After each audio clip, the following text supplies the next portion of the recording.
Hello' মোৰ ভিউৱাৰ্ছসকল সকলোকে স্বাগতম জনাইছোঁ আপোনালোকক মোৰ অন্য এটা নতুন ভিডিঅ'লৈ। আৰু আজি আহিছোঁ আমি বিয়া খাবলৈ। বিয়া ঘৰত আহি আবেলি সময়তে উপস্থিত হৈছোঁহি। আমি চাহ খালোঁ। চাহ খাই পিনে আপোনালোকক অকণমান পৰিৱেশটো দেখাম বুলি ভিডিঅ'টো লৈছোঁ। দিনৰ বেলাতে আমাৰ দৰাৰ নীতি নিয়মবোৰ হৈ গৈছে আৰু বিয়াখন ৰাতিলৈ হ'বগৈ। জানো আহক কইনা দুগৰাকী ক'ৰ হয় আৰু তেওঁলোকৰ নামবোৰ কৈ যোৱাচোন। কাৰ কি নাম?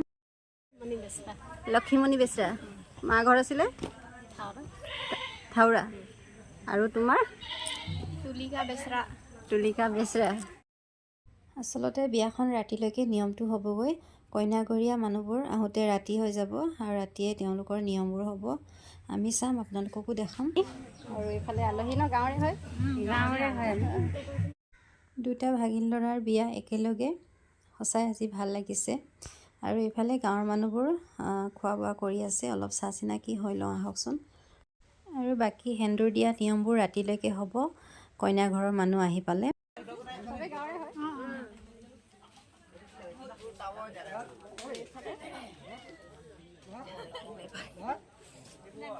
মাছ নে মাংস খাইছে? মাছ খাইছে। গাঁৱৰে হয় ন? গাহৰি খাইছা? ভালকে দেখাই দিছো গাহৰি খোৱাজনী। ভাইটি আছে ন? ভাইটি গাঁৱৰে হয়? খাম এতিয়া, আমি আহি পাইছোহে। আপোনালোকক উঠাই লৈ যাম মোবাইলত। এইফালে আমাৰ ডেকা ল'ৰা গাঁৱৰে হয়নে? অঁ, খাই লওক। গাহৰি খাইছে ন? গাহৰি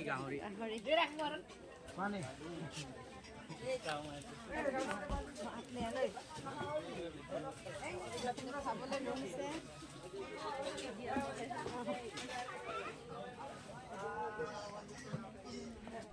আৰু আমাৰ গাঁৱৰ ঘৰৰ পৰা দাদা বৌহেঁতো আহি পালে। ইফালে বাইদেউ আৰু আলহী আহিলে আমাৰ চাওতালী সমাজত এনেদৰে সম্ভাষণ জনোৱা হয়। জহাৰ সম্ভাষণ জনোৱা হৈছে আমাৰ দাদাহঁতক, তেওঁলোকে যিহেতু এতিয়া আহি পাইছে। মোৰ পিছৰ ভিডিঅ'ত আপোনালোকক পিছৰখিনি দেখুৱাম। আৰু এইটো ব্লগ ইমানতে সামৰিছোঁ। ধন্যবাদ।